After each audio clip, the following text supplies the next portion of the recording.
महोदय, मैं यह कहना चाहता हूँ कि इधर देश के सामने जो स्थितियाँ आई हैं और विशेष रूप से आपातकालीन स्थिति के अंतर्गत जो हमारे देश में स्थिति आई है, उससे देश के सम्मुख एक प्रश्न आ गया है और वह प्रश्न यह आया है कि यह देश और इस देश के नेताओं में किसका फैसला होना चाहिए और किसका फैसला प्रमुख होना चाहिए। पिछले दिनों का अनुभव यह रहा है कि स्वतंत्रता के बाद जितने भी प्रगतिशील विधेयक या कानून आए हैं, उनको लेकर हमेशा जो हमारी अदालतें रही, उन अदालतों ने जनता के विरुद्ध फैसला दिया। हम इन विधेयकों द्वारा जनता की सेवा करना चाहते थे।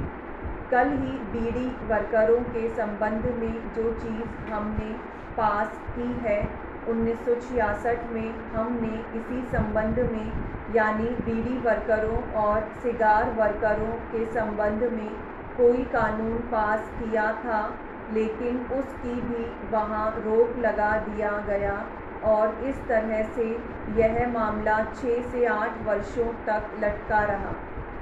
सवाल यह है कि इस समय हम क्या अपने देश में ऐसी स्थिति लाना चाहते हैं कि इस सभा को, जिसको आप संसद कहते हैं, राज्यसभा और लोकसभा, उसको संविधान में संशोधन करने के संबंध में मौलिक अधिकार होने चाहिए, क्योंकि समय बदल गया है। समाज का इतिहास बढ़ता है। समाज के इतिहास में कभी आदिम प्रथा आई और उसके बाद पूंजीवाद का युग संसार में आया। अब संसार में दूसरा युग आ गया है। अब संसार में इधर उधर परिवर्तन आ रहे हैं और वह एक समाजवादी प्रणाली की ओर जा रहा है। यह प्रणाली यह है कि जिस प्रकार से समाज का उत्पादन क्रम होता है, सारे का सारा समाज जब मेहनत करता है, उत्पादन करता है, तो उसका स्वामित्व सारे समाज को मिलना चाहिए। आज जो बड़ी विडंबना है, वह विडंबना यह है कि उत्पादन प्रणाली में सारा समाज हिस्सा लेता है, लेकिन उसका लाभ थोड़े ही मुट्ठी भर लोगों के हाथों में होता है। यह जो राज्यसभा या लोकसभा है, जो संसदीय प्रणाली है, उसका मूल तत्व यह है कि हम जनता के प्रतिनिधियों को अधिकार दें और अदालतों को अधिकार न रहे। अदालतों के जजों को वह अधिकार न रहे कि वह जब चाहे हमारे कानूनों को तब्दील कर दे। जनता के प्रतिनिधि जिस चीज़ को स्वीकार करते हैं, उसको वे नामंजूर कर देते हैं। इसके संबंध में हमारी जो मांग है, वह यह है कि संविधान में संशोधन करने के संबंध में अक्सर लोकसभा और राज्यसभा में जो बिल आया करते हैं, उनका मूल तत्व यह है कि जनता के प्रतिनिधियों को अधिकार दिया जाए और उनको प्रभुत्व दिया जाए। इसके संबंध में एक बात मैं यह कहना चाहता हूँ और उसके बाद मैं अपना भाषण समाप्त कर दूँगा। इस संबंध में स्वर्गीय पंडित जवाहरलाल नेहरू ने कहा था कि हम एक नए भारत का निर्माण करें, वह सपना हम देखते हैं।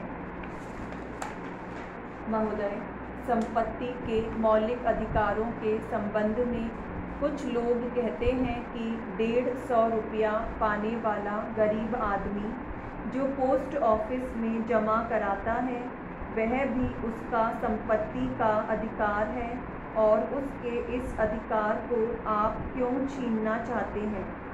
मैं आपसे कहना चाहता हूँ कि इस अधिकार का फ़ायदा किसने उठाया है?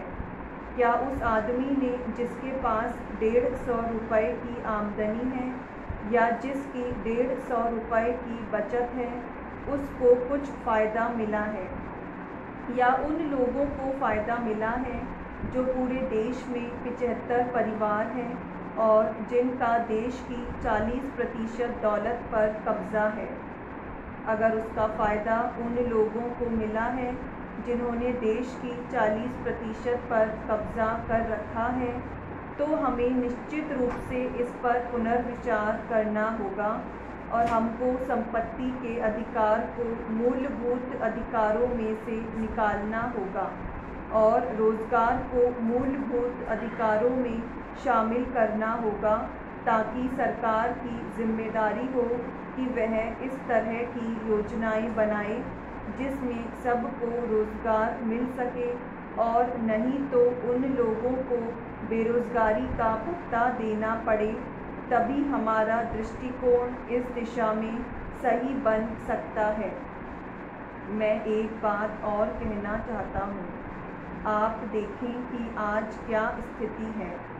आज स्थिति यह है कि आज एक आदमी खेती भी करता है, वह आदमी वकालत भी करता है और वह आदमी बिजनेस भी करता है।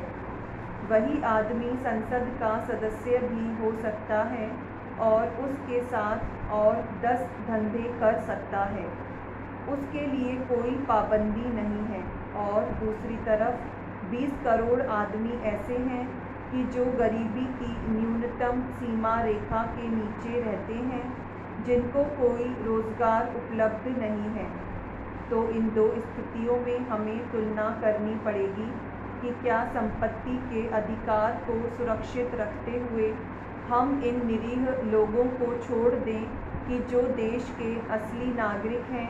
अगर हम उनको नहीं छोड़ना चाहते तो हमको निश्चित रूप से एक बात करनी पड़ेगी और अपने देश में इस प्रकार के कानून बनाने पड़ेंगे, इस तरह की व्यवस्था करनी पड़ेगी कि जिसमें एक आदमी को एक ही रोज़गार हो, उससे अधिक नहीं, और उसमें उनको पेट भरने लायक दाम मिलना चाहिए। आज तो हमें न्यूनतम आवश्यकताएं चाहिए। जो मूलभूत आवश्यकताएं हैं उनको पूरा करना है, आराम नहीं चाहिए।